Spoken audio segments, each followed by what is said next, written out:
Are you sitting comfortably on your pews? Good. Then I shall begin. This morning I want to tell a story. And it's a story that is both the oldest story that there is, but also, perhaps, the most recent. It begins in a garden, as ancient stories often do. This time, it's a garden square on a spring morning in late March. The frosts of winter have finally surrendered, and the early snowdrops and crocuses are offering hope that life yet lies latent in the dead ground. There's a woman there, eyes closed, warming her face in the morning sun. Her friend, the man, is sitting by her side, reading something and waiting for nothing in particular. It's one of those days when nothing much happens, but everything seems significant. A perfect moment of tranquil friendship and quiet hope.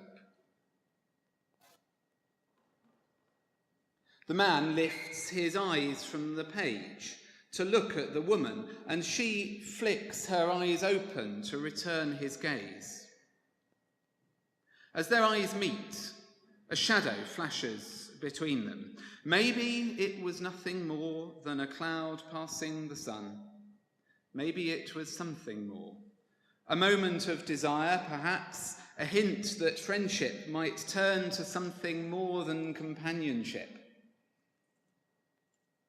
The woman looks away and the man looks down. But in that brief second of wordless encounter, something has changed. Tension has entered the garden. The man mutters silently to himself, reciting a mantra from his childhood. I want, doesn't get. The woman is more cautious. Remembering the last time desire took her by surprise, she too recites a proverb of caution, reminding herself ruefully that once bitten, twice shy. And so they sit there in silence for a while longer. The woman closing her eyes against the brightness of the sun, the man distracting himself with the words on the page in front of him. But the silence has been broken, and that which is broken is not so easily repaired.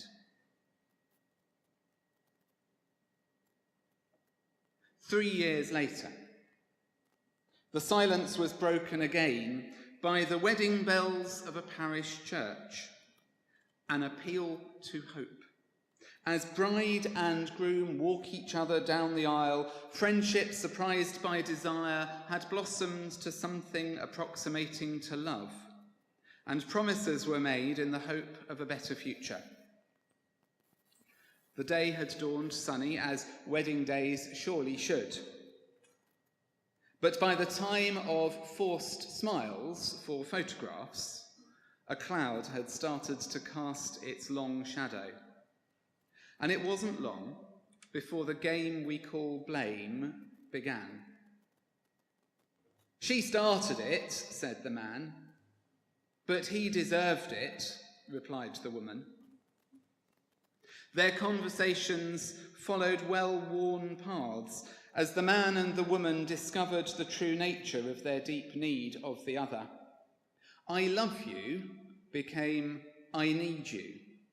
A need to be needed, certainly. A need to be loved, sometimes. But more than these, a need to have someone with whom to share the blame of life, the shame, the guilt. And she became jealous in time of the time he gave to the voices on the pages that he read. And he resented her ability to close her eyes and turn her face towards the sun, and each learned to blame the other for that which had once been so desired.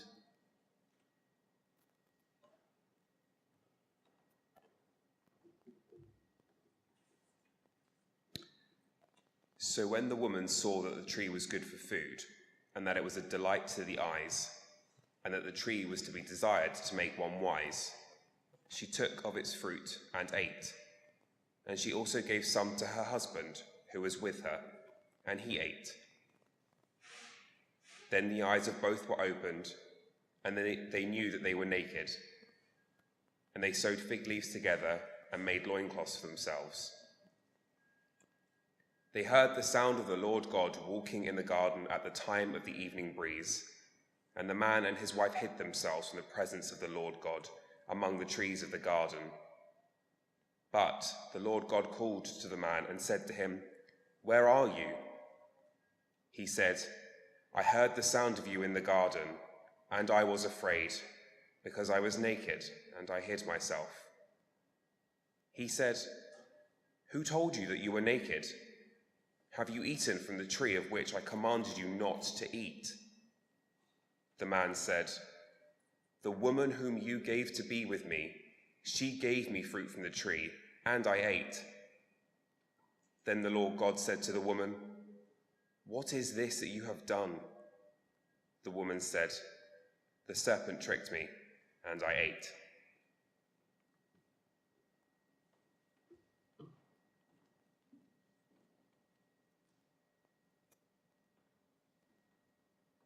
"3 years later, the silence was broken once again, this time by a baby's cry, as fractured love gave birth to startling innocence, and for a while the frosts of winter melted in the warmth of the hopeful new life that had come into their lives.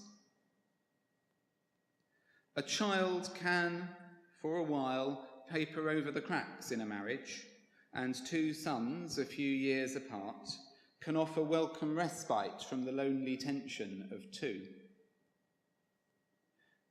The man and the woman discovered a surprising unity of purpose as they learned together a new game of blame, focused not on each other, but on their boys. "Life was so easy until you came along," she said. "Your mother and I have made such sacrifices for you," he echoed. And so, as they say, the sins of the parents were visited upon the children. And 2 brothers took the quest for self-justification deep within their young souls. Each brother yearned for acceptance, and each learned who to blame when it was withheld. Childhood squabbles bred habits of hatred and jealousy as brother turned against brother.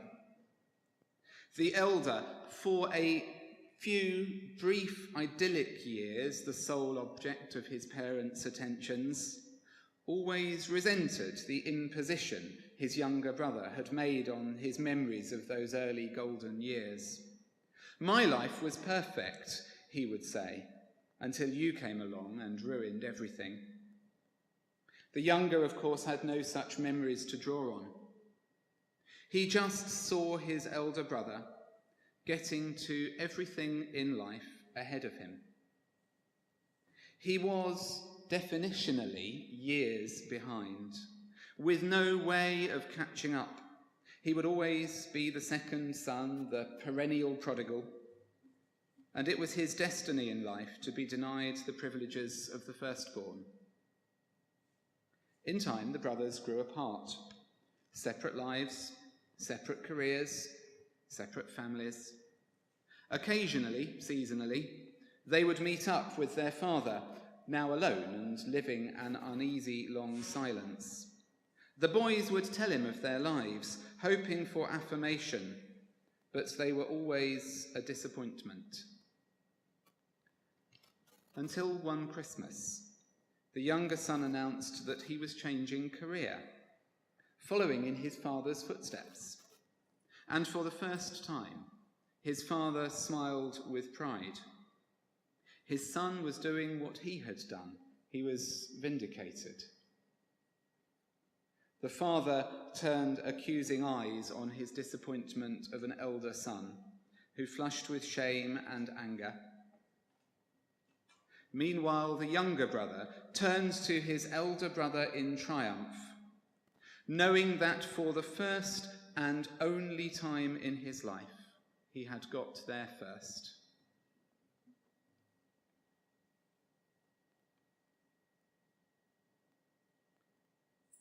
The silence of the Garden of Remembrance was broken by the tears of a woman. A mother crying for her younger son, refusing to be comforted by the man who stood by her side. A couple reunited in grief and guilt, both sons now lost to them, neither one the keeper of the other, while the blood of the slain cried out to the ground for vindication.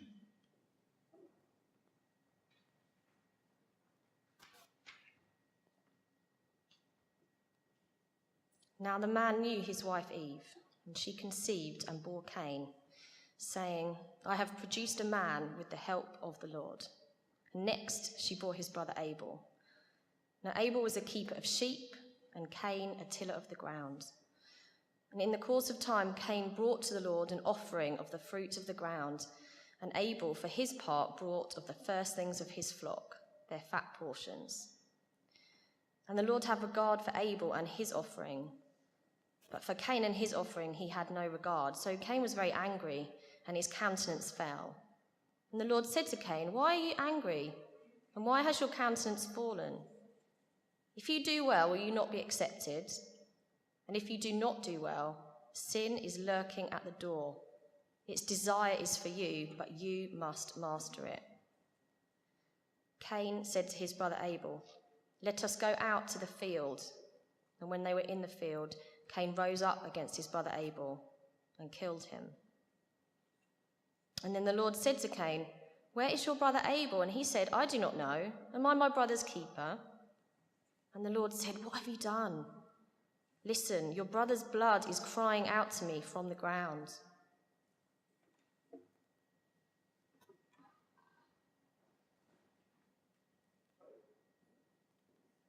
And so the story continues, from one garden to another. This time, the silence is broken by the sound of a man crying. A man alone with his tears, seeking some release from the burden of shame and guilt and grief that has been handed to him. A man longing to pass his suffering on to another, but unable or unwilling to do so.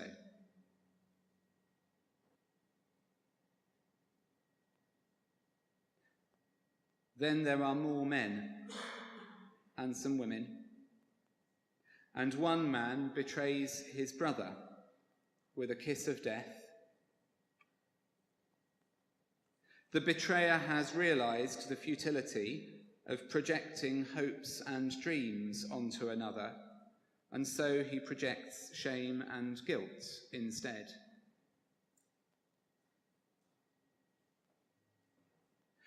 And then the voices of others join the voice of the first accuser, and guilt is proclaimed over and over and over again, until the brother is guilty enough to deserve the death that it is no longer his to refuse.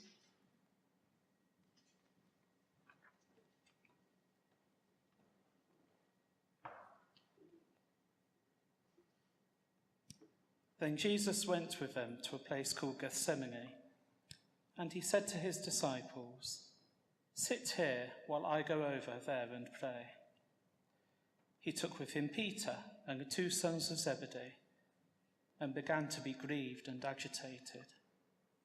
Then he said to them, I am deeply grieved, even to death. Remain here and stay awake with me. And going a little further, he threw himself on the ground and prayed, My Father, if it is possible, let this cup pass from me. Yet not what I want, but what you want. Then he came to the disciples and found them sleeping. And he said to Peter, "So, could you not stay awake with me 1 hour? Stay awake and pray that you may not come into a time of trial. The spirit indeed is willing, but the flesh is weak."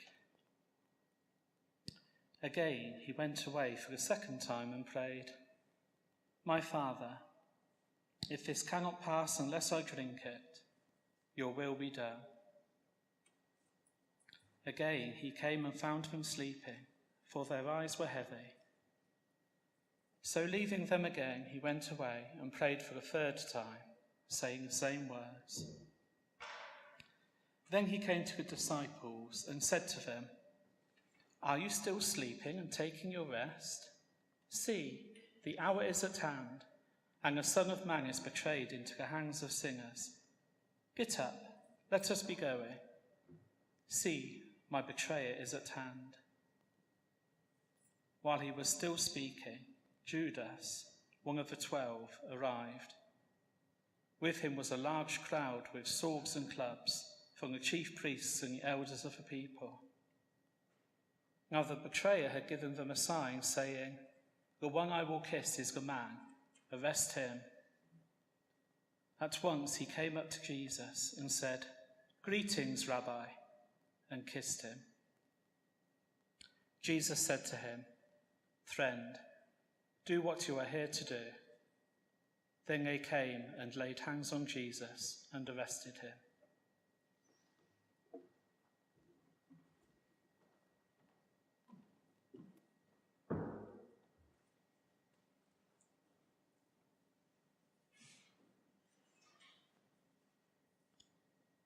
Another garden,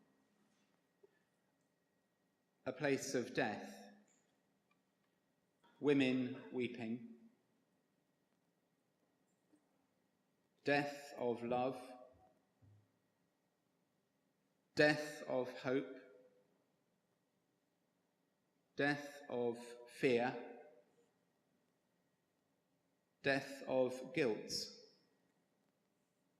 death of shame, death of death. Silence.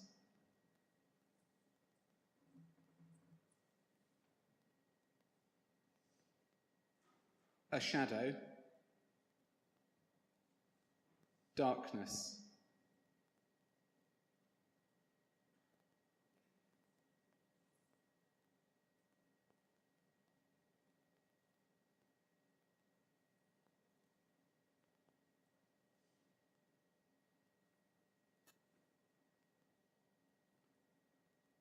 Another garden, silent as the grave.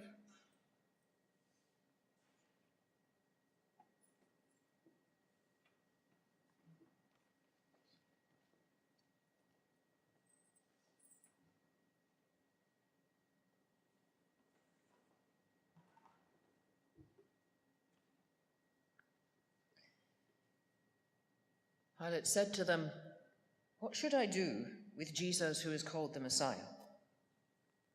All of them said, "Let him be crucified."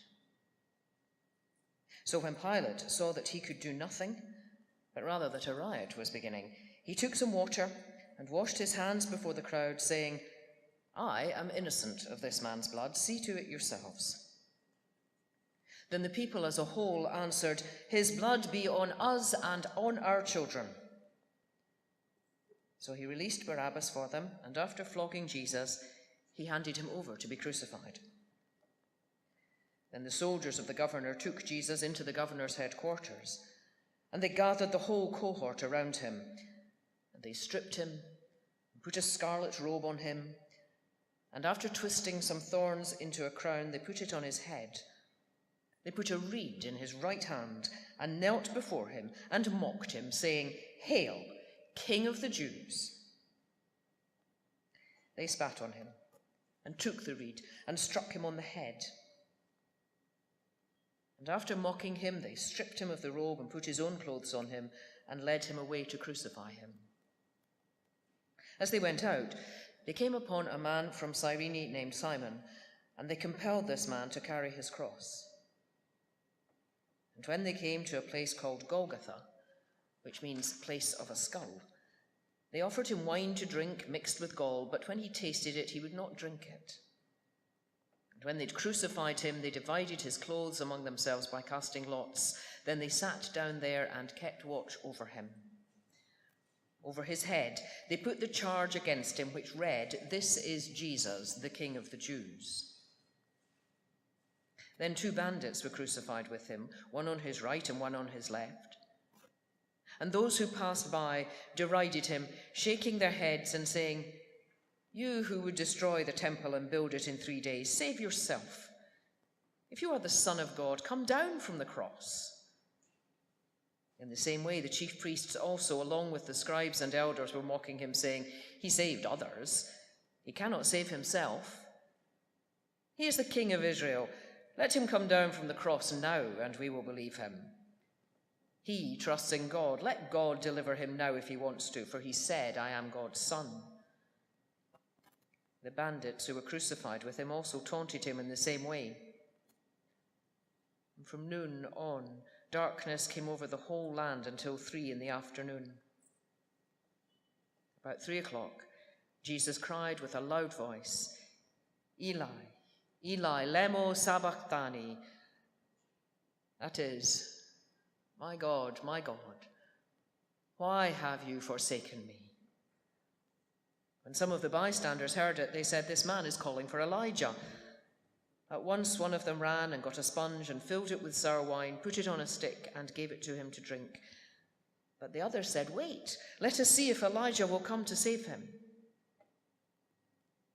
Then Jesus cried again with a loud voice and breathed his last.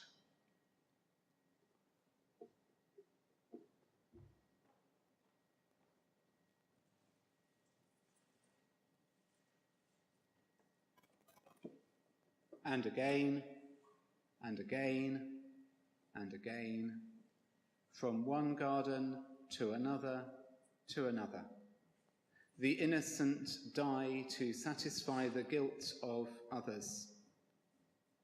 It is both an old story and a new story. It is our story. How will it ever end? That, as they say, is a story for another day.